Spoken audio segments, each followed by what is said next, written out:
Hola, ¿cómo les va? Una vez más nos encontramos aquí en Grandes Documentales. Un placer estar con ustedes, les agradecemos que nos acompañen. Hemos estado hablando de filosofía, en el último fin de semana hablamos de Leibniz y de Spinoza. Hoy nos referiremos a pensadores también alemanes, en el caso de Leibniz, de una generación un poco posterior, finales ya del siglo XVIII, principios del siglo XIX, ya en la época posterior a la Revolución. Interesante, estos dos pensadores que vamos a hablar hoy, ambos alemanes, se odiaban entre sí, los dos eran contemporáneos.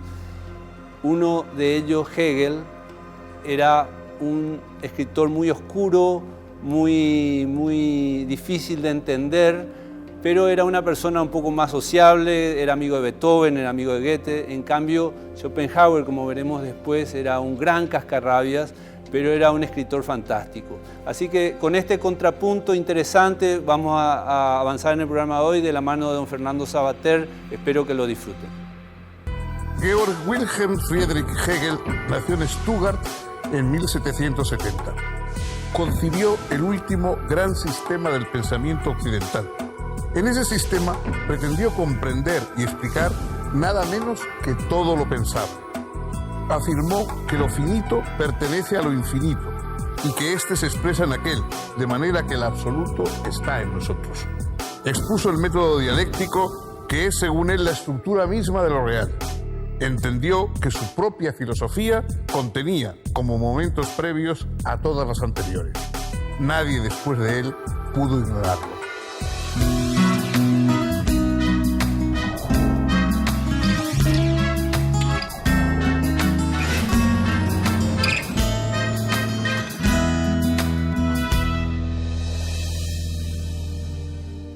¿Qué tal, amigas, amigos? Bienvenidos. Vamos a iniciar otra etapa de nuestra excursión a través de la historia de la filosofía. Ha habido filósofos que han pretendido explicar tal o cual faceta de la realidad. Algunos se han especializado, todos sabemos que a partir de la gran filosofía griega empiezan a desgajarse del tronco filosófico ciencias determinadas, física, psicología, etcétera, que se convierten en materias de estudio aparte, y los filósofos entonces pues van, algunos de ellos especializándose, otros reduciéndose a un enfoque determinado, pero sin embargo no deja de haber siempre un espíritu de absoluto, de sistema en la filosofía. Es decir, el verdadero sueño es poder explicarlo más o menos todo. A nosotros nos llegan permanentemente conocimientos fragmentarios. Nos lo da la química, la física, la sociología. Todo eso, ¿cómo puede organizarse? ¿Cómo puede instrumentalizarse dentro de una gran armazón? Que sería el sistema, con mayúscula, el gran sistema filosófico en el que tendría lugar todo lo que sabemos sobre el mundo. Este fue el propósito de Jorge Guillermo Federico Hegel, el gran filósofo del idealismo alemán. Hegel es el último esfuerzo, la gran síntesis de realizar un sistema filosófico omnicomprensible.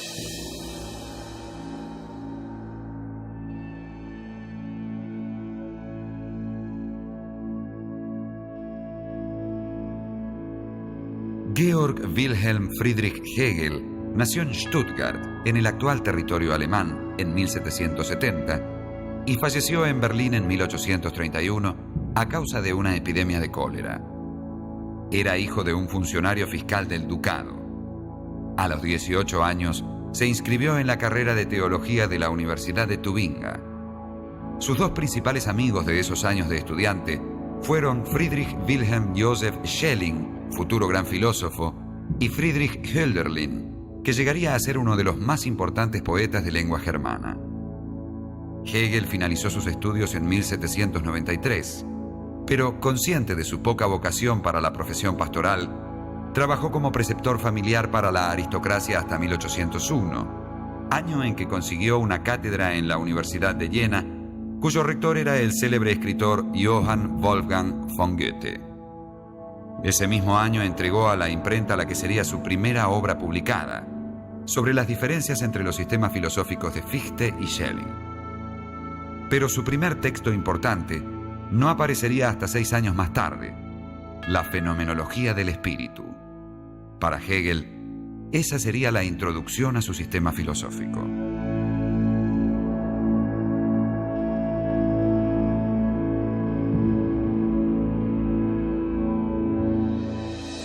ideal del sistema es poder albergar dentro de una gran armazón teórica, dentro de una gran armazón mental, todo lo que los hombres saben, todo lo que los hombres han sabido, la evolución del conocimiento a través de los tiempos y todo lo que los hombres pueden esperar llegar a conocer de un modo completo y determinado. El propósito es inmenso y es el gran intento de convertir la filosofía en un saber sustancial y además primordial, es decir, la base de todos los restantes saberes del mundo. Nada menos que esto se propuso Hegel, un profesor de filosofía extraordinariamente influyente en su época, casi temiblemente influente en su época, que aspiró a crear el gran sistema filosófico y verdaderamente nos dejó una obra digna de ser reflexionada muy atentamente. Eso es lo que vamos a intentar hacer de una manera sintética y, como siempre, procurando ser accesibles para todos en los próximos minutos.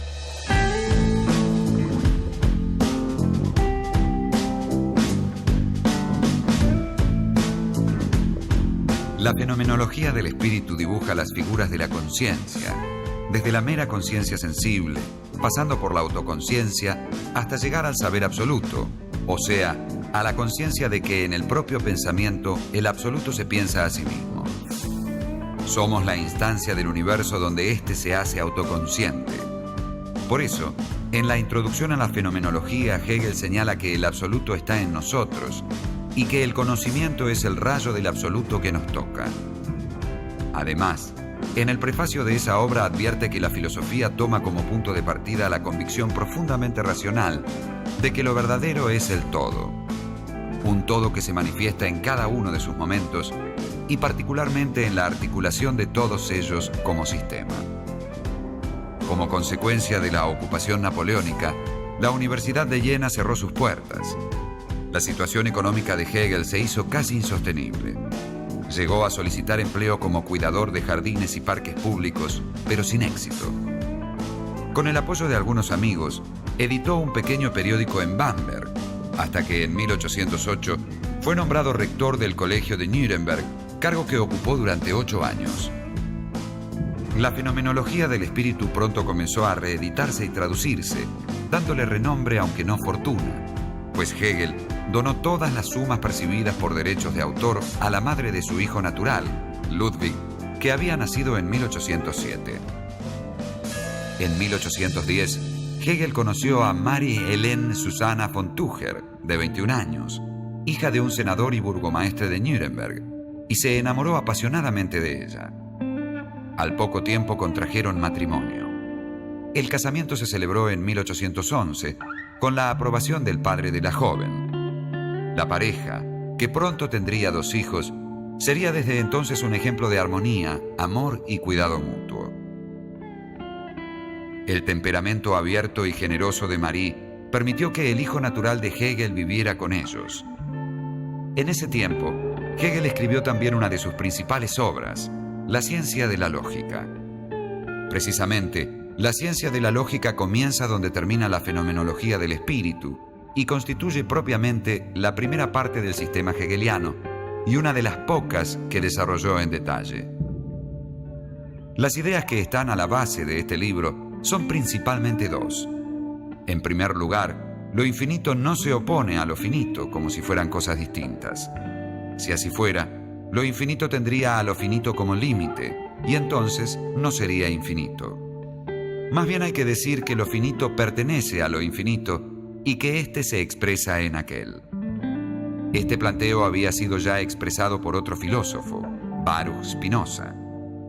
Pero Spinoza había pensado al absoluto como sustancia, esto es, como un cierto algo, mientras que para Hegel, el absoluto debe ser pensado a la vez siempre como sujeto, pero no separado de los múltiples sujetos finitos.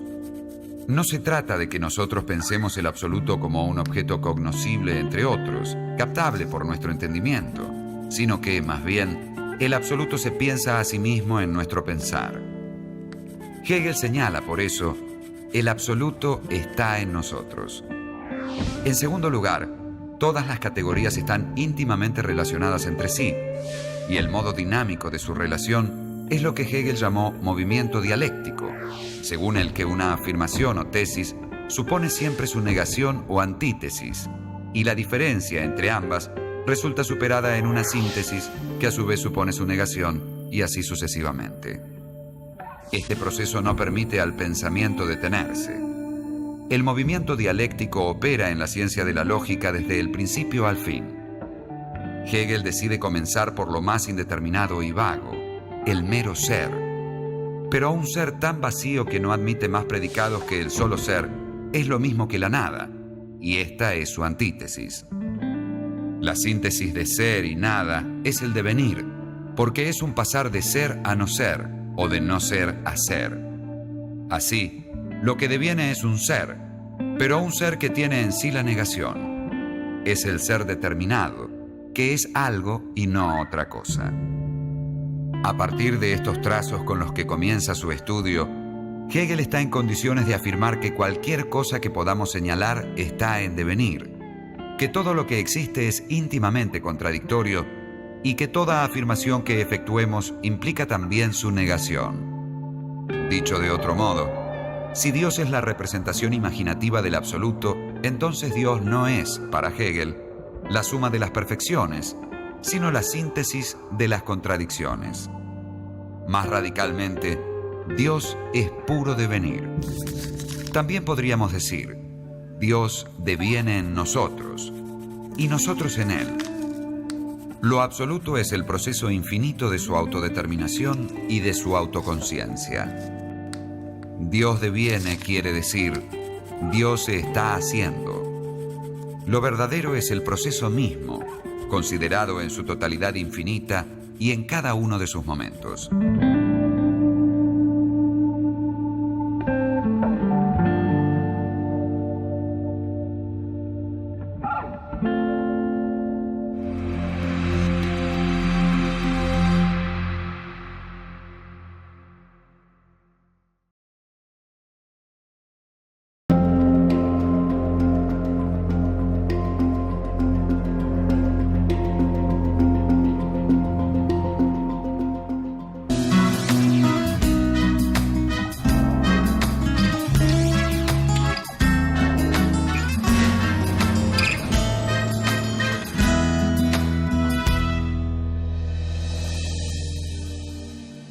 Para Hegel, el movimiento del pensamiento, según se va desarrollando en una persona concreta, en cierta medida tiene paralelos con el pensamiento como se ha ido desarrollando a través de la historia. Y el pensamiento se desarrolla no de una manera lineal, simplemente acumulativa, como pueden pensar ingenuamente. Hoy sabemos un poquito y mañana un poquito más y después un poquito más. El movimiento del pensamiento es precisamente por contradicciones. Es decir, lo que nos hace avanzar es lo que nos desmiente. Lo que cuando ya estamos instalados en un conocimiento y creemos haber llegado definitivamente a un conocimiento, algo nos desmiente, nos despierta de ese conocimiento y nos lanza a buscar un nuevo camino. No quiere decir que de los dos primeros pasos, el que afirma una cosa y el que la desmiente, tengan que ser necesariamente unos falsos y otros verdaderos. Pueden ser ambos verdaderos dentro de un camino hecho de contradicciones y de oposiciones. Al comienzo de una de las obras más célebres, la Fenomenología del Espíritu, Hegel realiza el comienzo de ese experimento. Dice, pensemos que está usted tranquilamente en su habitación, en su cuarto, y imagina una cosa que sea verdadera sin lugar a dudas. Por ejemplo, ahora es de día. Y entonces, dice Hegel con cierta ironía, usted lo escribe en un papel porque nada pierde una verdad con ser escrita. Ahora es de día. Deje pasar 7, 8 horas. Esa verdad irrefutable se ha convertido en falsa. Y no quiere decir que entonces no fuera verdad y que luego la noche la haga falsa, sino que de alguna forma la realidad es cambiante, está hecha de oposiciones. Más allá de la hora del día y de la hora de la noche está la unidad de la jornada que une las dos. Y más allá de los movimientos históricos que parece que se desmienten unos a otros, está ese camino hecho de afirmaciones, negaciones y búsqueda de una síntesis superadora de lo afirmado y de lo negado. A ese movimiento es a lo que Hegel va a llamar dialéctica. En vez de avanzar de una manera lineal, la dialéctica avanza por unas contraposiciones, por ese movimiento, digamos, de lo que se enfrenta y de lo cual surge una realidad superior que a su vez vuelve a incurrir en el mismo proceso de contradicciones.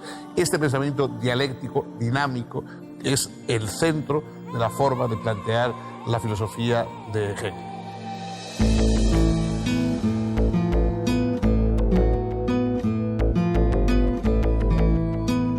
A consecuencia del prestigio ganado con la ciencia de la lógica, la Universidad de Heidelberg le ofreció una cátedra de filosofía que Hegel aceptó.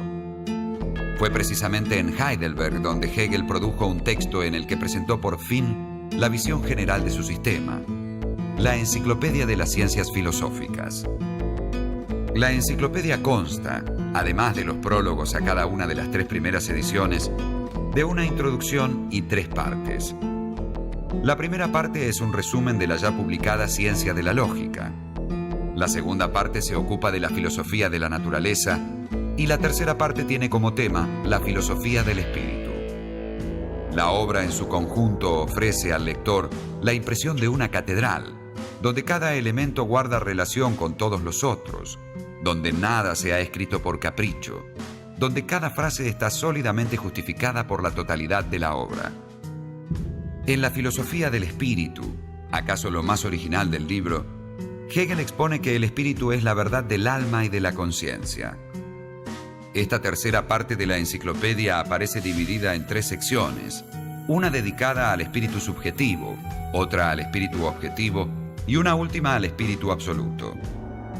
Si la naturaleza es la existencia espaciotemporal del absoluto, el espíritu es su volverse sobre sí.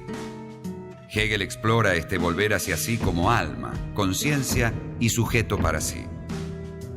En el espíritu objetivo encontramos el derecho formal, la moralidad y la eticidad. La eticidad es el ámbito de la justicia y por eso es la síntesis y superación de los momentos anteriores. El derecho formal es meramente abstracto y solo se ocupa del cumplimiento de los pactos y normas. La moralidad es solo individual y no puede instalarse adecuadamente en el campo de lo social. Para Hegel no hay eticidad posible más que en el seno de un Estado, y por eso el despliegue del espíritu objetivo finaliza justamente en una filosofía del Estado. En el espíritu absoluto, finalmente, hallamos el arte, la religión y la filosofía.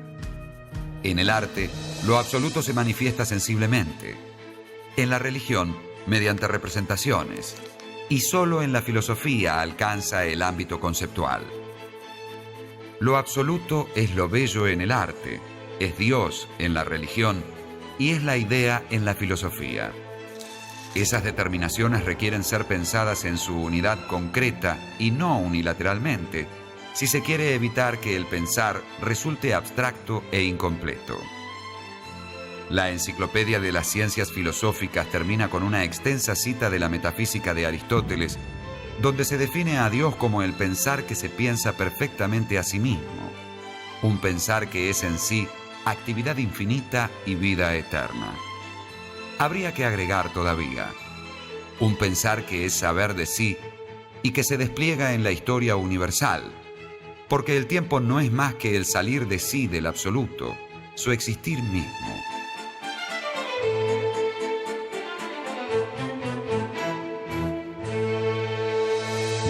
Hegel tenía una gran conciencia histórica, de la importancia de la historia.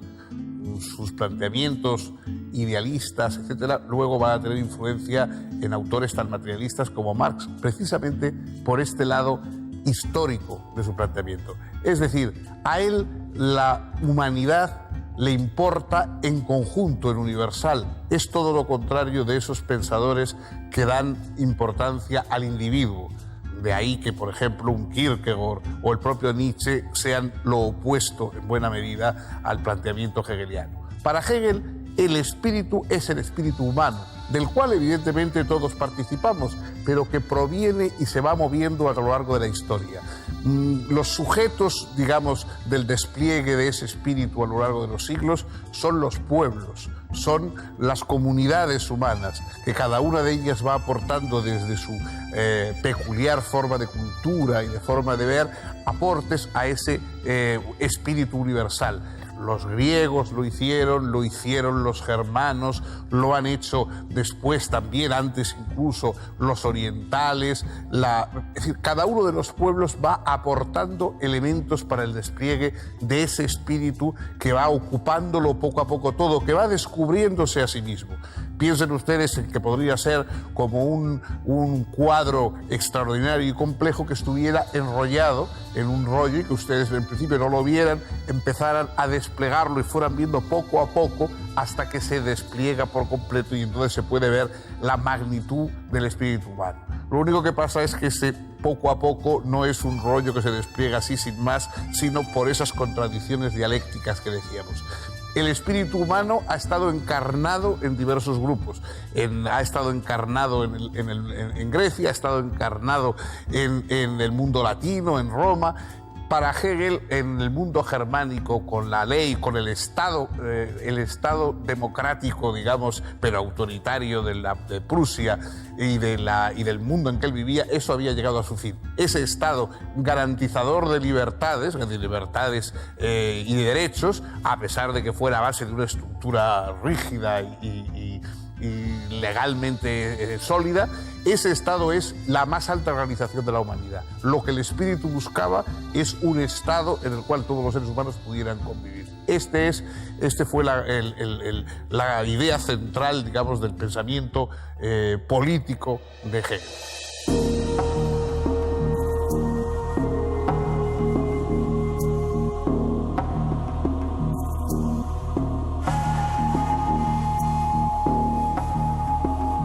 En 1818, Hegel aceptó las reiteradas propuestas de la Universidad de Berlín y ocupó una cátedra de filosofía. 3 años después, publicó sus Principios Fundamentales de la Filosofía del Derecho, en el que exponía con más detalles algunas ideas que ya había planteado en su enciclopedia. En 1830 fue nombrado rector de la universidad, cargo que ejerció hasta su repentina muerte en 1831. Los textos de sus clases y cursos fueron publicados póstumamente por sus discípulos, cotejando los borradores del filósofo con los apuntes tomados en clase por los diferentes alumnos. Así hemos podido conocer sus lecciones sobre historia de la filosofía, filosofía de la historia universal, estética y otros temas. El sentido global de la filosofía hegeliana sigue siendo materia de discusión. No cabe duda, por ejemplo, de que afirmó la identidad de la naturaleza humana con la divina, y así dijo que la verdad del cristianismo está en la figura de Cristo como hombre y Dios a la vez. Pero esa concepción fue interpretada en diferentes maneras. Para los llamados hegelianos de derecha, significaba que lo humano era nada menos que divino. Para los llamados hegelianos de izquierda, lo divino era nada más que humano. También en lo político cabe el desacuerdo. Para algunos, Hegel fue algo así como el filósofo oficial del Estado prusiano, a pesar de que en su filosofía del derecho propone un parlamentarismo al estilo británico y otras particularidades ajenas al régimen prusiano. Otros lo califican de jacobino moderado, es decir, una especie de demócrata revolucionario. Hegel pretendía estar más allá del conservadurismo y la revolución. También pretendía estar más allá de teísmos y ateísmos, o de derechas e izquierdas. Pretendía describir cómo son las cosas, cómo es el todo. Hoy puede parecernos que esas pretensiones son excesivas, pero lo cierto es que representan la síntesis más lograda de 2000 años de filosofía occidental, y que tanto el siglo XIX como el XX han permanecido bajo la sombra de su gigantesca figura.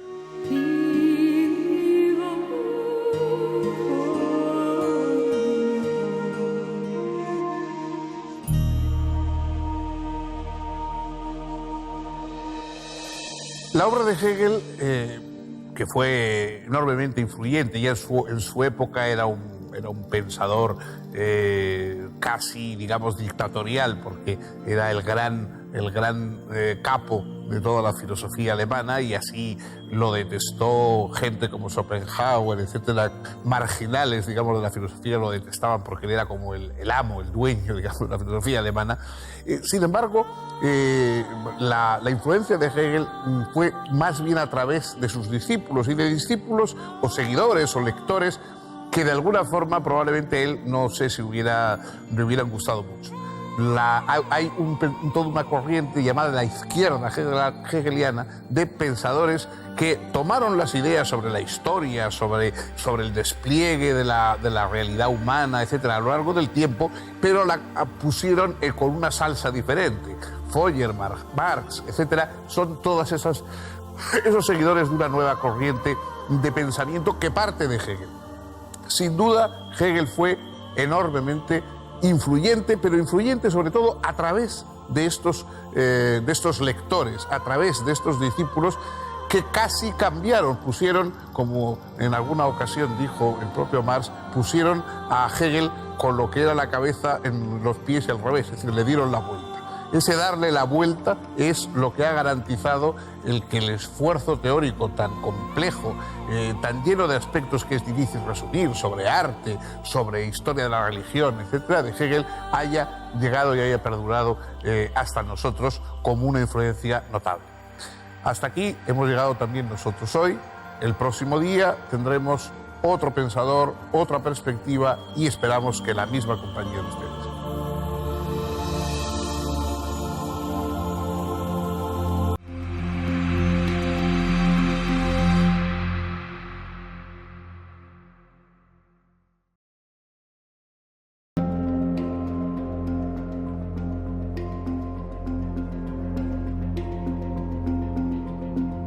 Hemos estado hablando de Hegel, ahora vamos a hablar de Schopenhauer. Como les decía al principio, se odiaban entre sí.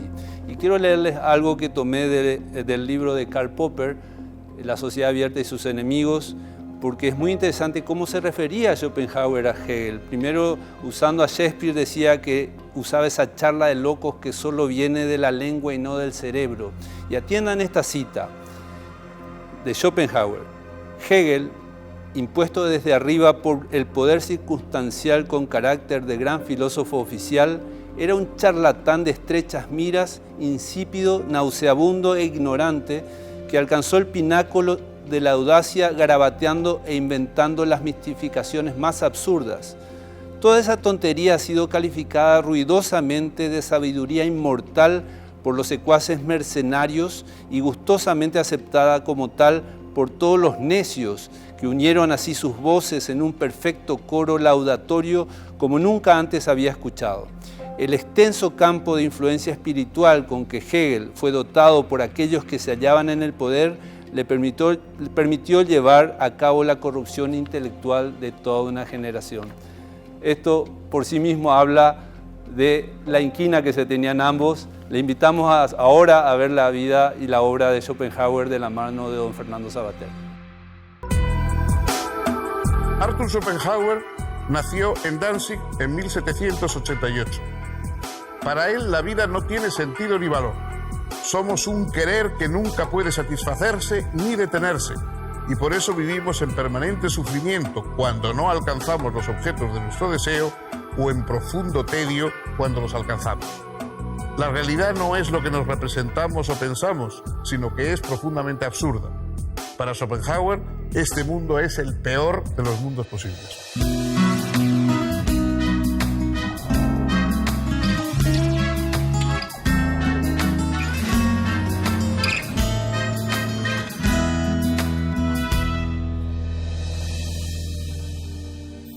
Bienvenidos, ¿cómo les va? Vamos a continuar reflexionando hoy sobre un pensador realmente especial, porque fue un carácter de esos que no se encuentran frecuentemente. Un político de nuestro tiempo, Clemenceau, dijo que tener genio es tener mal genio. Sin duda, Arthur Schopenhauer responde perfectamente a esta descripción. fue un filósofo malhumorado, fue un filósofo pesimista, pero también fue un filósofo que tiene una dimensión que no todos suelen tener, que fue un extraordinario escritor, fue un gran escritor. Y las obras de Schopenhauer se leen hoy no solo con un placer intelectual, o por lo menos con un interés intelectual, sino con un placer literario, porque describe de una manera vigorosa, de una manera romántica, porque pertenece al mundo de la época del romanticismo, sus ideas y sus pensamientos, hasta tal punto que es un poco la desesperación de los profesores de filosofía. Los profesores vivimos de intentar poner en claro lo que está oscuro. Schopenhauer es uno de esos autores que se puede estar de acuerdo o no, pero nadie explica mejor que él mismo lo que piensa. Digo que fue un filósofo pesimista, es decir, parte del dolor y del sufrimiento de este mundo. En eso, sin duda, está influido por el pensamiento oriental. Fue uno de los primeros pensadores occidentales que conoció, a través de las traducciones de Anquetil du Perron y de otros autores de la época que hicieron unas versiones del Vedanta y de algunos textos budistas, y eso a Schopenhauer le interesó extraordinariamente porque parten del dolor de la existencia. ¿Cómo podemos escapar del dolor de la existencia? ¿En qué consiste este mundo en el que vivimos anhelando cosas que no llegan y que nos hacen sufrir, y que cuando llegan nos sacian y nos hastían e inmediatamente nos proyectan hacia otros deseos? Esa cadena de deseos, esa cadena de dolores, que es esa especie de afán y desasosiego permanente que es la vida humana, ¿cómo podemos salir de ese círculo dramático? ¿Cómo podemos escapar de la maldición de la voluntad? Este fue el centro, el núcleo del pensamiento de Schopenhauer. Arthur Schopenhauer provenía de una familia de origen holandés. Su padre era un próspero comerciante. Nació en la ciudad libre de Danzig y cuando ésta fue anexada al Imperio prusiano, su familia se trasladó a Hamburgo. Allí, el joven Arthur realizó sus primeros estudios. Al llegar a la adolescencia, su padre le permitió viajar por Francia e Inglaterra. Luego lo dirigió a la carrera comercial.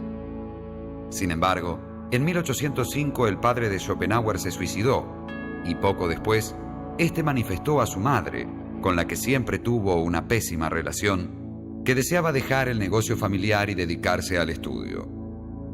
Con tal fin requirió su parte de la herencia y comenzó a estudiar medicina, química y matemáticas en la Universidad de Göttingen y después filosofía en la Universidad de Berlín. En 1813 obtuvo su doctorado en la Universidad de Jena con una tesis titulada Sobre la cuádruple raíz del principio de razón suficiente. La originalidad de Schopenhauer radicaba en la demostración de que el principio de razón suficiente, que establece que no hay nada que no tenga una razón de ser, se manifiesta en 4 formas distintas, irreductibles entre sí. Para ello, reducía todos los aspectos de la realidad a 4 clases básicas: los objetos empíricos, los conceptos abstractos, los objetos matemáticos y el yo, que es el objeto del autoconocimiento. El principio de razón suficiente no se aplica de igual manera a estos diferentes fenómenos.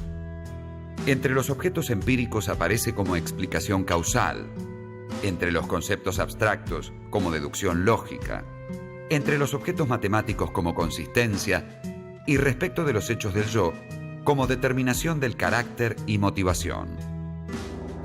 A pesar de su novedad y rigor, esta tesis fue recibida con bastante indiferencia por el mundo académico. Schopenhauer no se dio por vencido. En 1819 dio a conocer una nueva obra que sería la más importante de su vida: El mundo como voluntad y representación. En ella interpretó la cosa en sí de Kant como voluntad. La mayoría de los pensadores tiende a plantear que el mundo, en su conjunto, el universo, es bueno y racional, y que los que somos malos somos nosotros, los seres humanos, que nos dejamos arrastrar por pasiones, por intereses, por deseos inconfesables o lo que ustedes quieran. El planteamiento de Arturo Schopenhauer es precisamente lo opuesto. Nosotros somos las víctimas, nosotros somos los que padecemos, y el mundo, el conjunto, no digo el cosmos porque él no lo ve como un cosmos, es decir, como un orden, sino más bien como un colosal desorden. El mundo es lo que es malo, lo que es siniestro, lo que está poseído por un afán incansable de posesión, de destrucción, busca y desecha cosas constantemente. Es decir, el conjunto del universo es lo malo y nosotros somos las víctimas, somos los que padecemos, aunque naturalmente estamos contagiados por ese mal universal, pero somos al menos los que podemos intentar escapar de él. Solo nosotros podemos intentar escapar de él por la vía de la razón. La razón tiene una función práctica: liberarnos de los males del mundo. Quien se deja llevar por la pasión, quien se deja llevar por el deseo, quien se deja llevar por la voluntad, ese está condenado. Continuará el ciclo permanente que lleva de el no tener y por lo tanto sufrir por no tener, al tener y por lo tanto sufrir por hastiarse de tener. La razón es la que nos puede mostrar las cosas tal como son y al verlas hacernos renunciar a esa voluntad que nos constituye. Para Schopenhauer, la gran voluntad cósmica, la gran voluntad que lo mueve todo, es una especie de monstruo terrible que desea, que permanentemente, que acumula el frenesí de las pasiones, que no tiene ningún objetivo, porque desea cosas que no llevan a nada más que a seguir deseando. Es decir, desea desear. La voluntad lo que quiere es querer más siempre, permanentemente, y prolongar esta especie de terrible circo de las pasiones y de los enfrentamientos.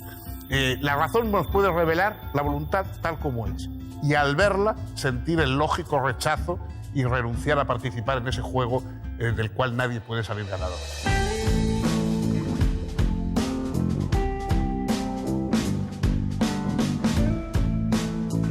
En 1836, Schopenhauer publicó un ensayo filosófico sobre la voluntad en la naturaleza, que, como sus obras anteriores, pasó casi desapercibido.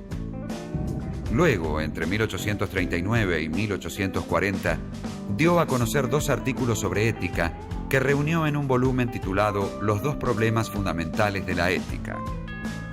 El primero de ellos, que trataba sobre el libre albedrío, obtuvo un premio de la Academia de Ciencias de Noruega. En 1844, Schopenhauer publicó una segunda edición de El mundo como voluntad y representación, incluyendo unos 50 nuevos capítulos. En 1859 fue editada una colección de artículos y aforismos suyos bajo el título de Parerga y Paralipomena, lo que significa algo así como cosas insignificantes y cosas que no vienen al caso, obra que le dio una fama inmediata. La segunda mitad del siglo XIX era más receptiva a la visión pesimista y desencantada del filósofo de lo que había sido la primera. De toda Europa llegaban visitantes ilustres para conocer al filósofo. Muchas universidades dieron lugar a la discusión de sus ideas. Muchas invitaciones y homenajes cayeron sobre él. En virtud de este éxito, dio entonces a la imprenta una tercera edición de El mundo como voluntad y representación, nuevamente ampliada.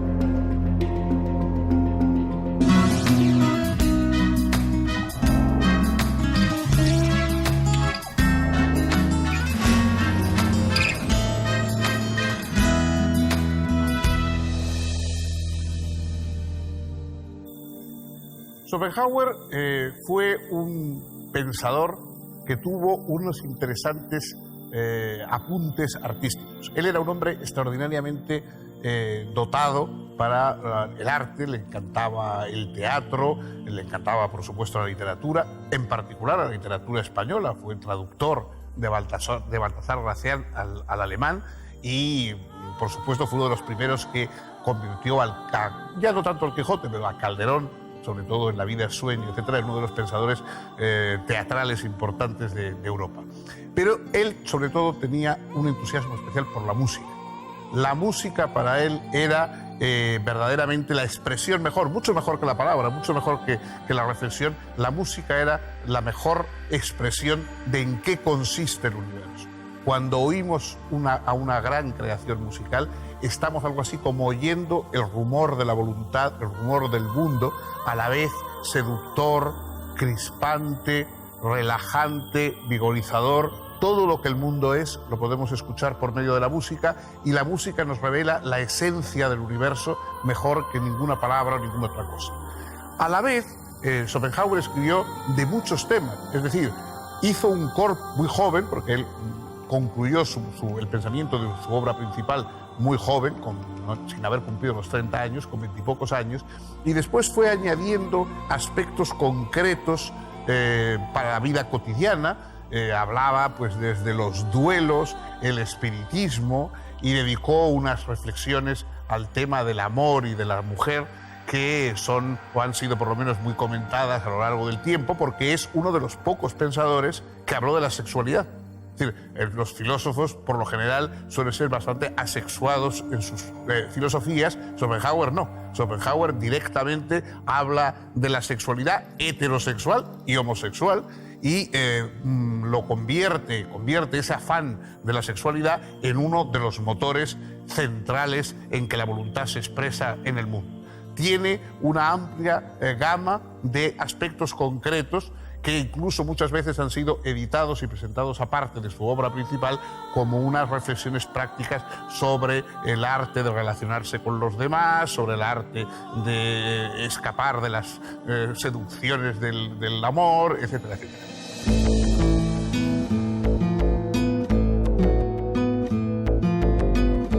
En su obra, Schopenhauer percibió que nuestro cuerpo nos es dado como objeto fenoménico, pero a la vez, interiormente, como voluntad de vivir. Somos una corriente agitada de pasiones e impulsos. Nuestra interioridad es la vía regia para acceder a la cosa en sí, en tanto somos criaturas de voluntad. Y, según Schopenhauer, todo lo es. Toda la realidad es en el fondo un querer que se quiere infinitamente a sí mismo en la multiplicidad de sus objetivaciones, sin alcanzarse nunca. Incluso nuestro entendimiento es un recurso de ese todo que es voluntad, y en virtud del que somos un deseo eternamente insatisfecho. Corremos detrás de diferentes objetos solo para jamás alcanzarlos, o, si los alcanzamos, para enseguida hartarnos de ellos. Porque todos esos objetos son solo representaciones que la misma voluntad pone ante nosotros. Nuestra vida es, por eso, permanente sufrimiento. Para escapar de esta maldición hay 3 vías. La primera es la contemplación estética, porque, aunque sea por pocos instantes, en ella la voluntad se aquieta. Las diferentes artes se corresponden a diversos grados de objetividad de la voluntad, desde la arquitectura, a través de la escultura, la pintura y la poesía, hasta la tragedia, en la que se presenta el conflicto de la voluntad consigo misma. En cuanto a la música, ella es para Schopenhauer una reproducción de la voluntad misma. Pero, en mayor o menor medida, todas las artes son liberadoras, al permitir el surgimiento de la contemplación desinteresada, aunque no alcanzan para redimir al hombre de la vida, sino que solo significan un alivio momentáneo.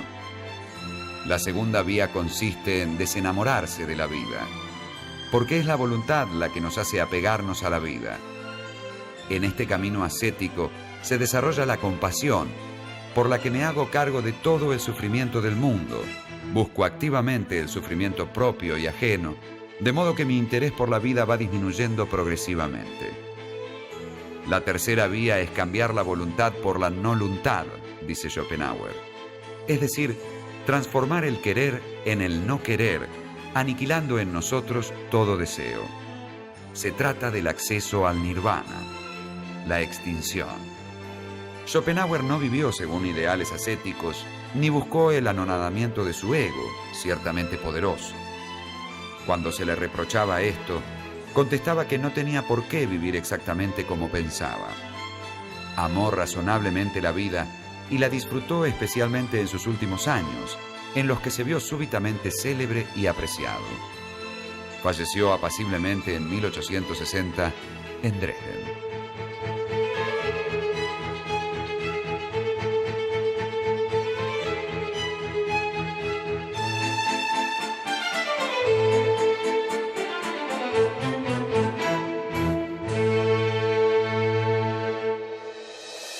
Schopenhauer, como hemos dicho, fue un gran escritor. Por lo tanto, sigue siendo leído y además ha sido leído incluso mucho más por personas ajenas al campo profesional de la filosofía que por los profesores de filosofía. Él se llevó muy mal, como saben, con los profesores de filosofía. Se enfrentó a Hegel, se enfrentó a Schelling, dijo auténticas barbaridades de todos ellos y despreció la filosofía académica, entre otras cosas porque no había logrado triunfar en ella y él tenía un ego bastante potente. Pero su triunfo es auténtico, porque efectivamente la mayoría de sus rivales hoy solo son manejados por los grandes especialistas en filosofía y en cambio su obra sigue siendo leída. El mundo como voluntad y representación, Parerga y Paralipomena, las obras principales de Schopenhauer son leídas por artistas, por literatos, por poetas, por cineastas. Es decir, es uno de esos autores que está mucho más en las manos de los que rodean a los filósofos que de los filósofos mismos. Pero sobre todo hay algo en la posteridad de Schopenhauer que fue un triunfo extraordinario, porque nada menos que Sigmund Freud encontró en la obra de Schopenhauer el primer atisbo del planteamiento de lo que era el psicoanálisis.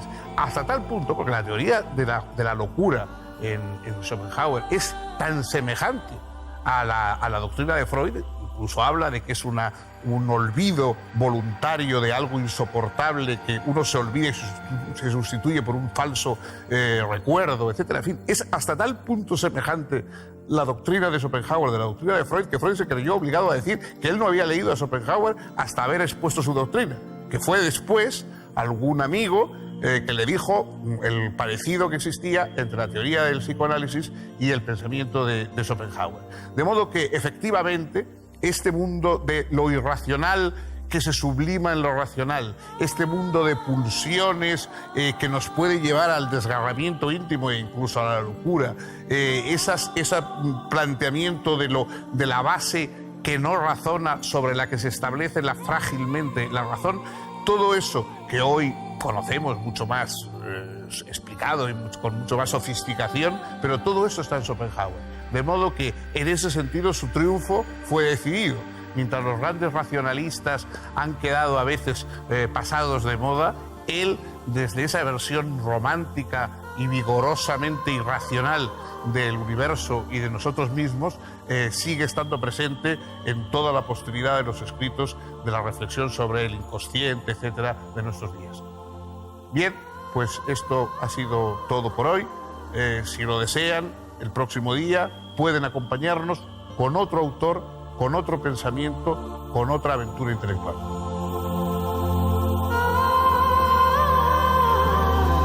Hemos llegado al fin de nuestro programa de esta manera. Les agradecemos que nos hayan acompañado. Espero que lo hayan disfrutado. Que tengan un buen fin de semana.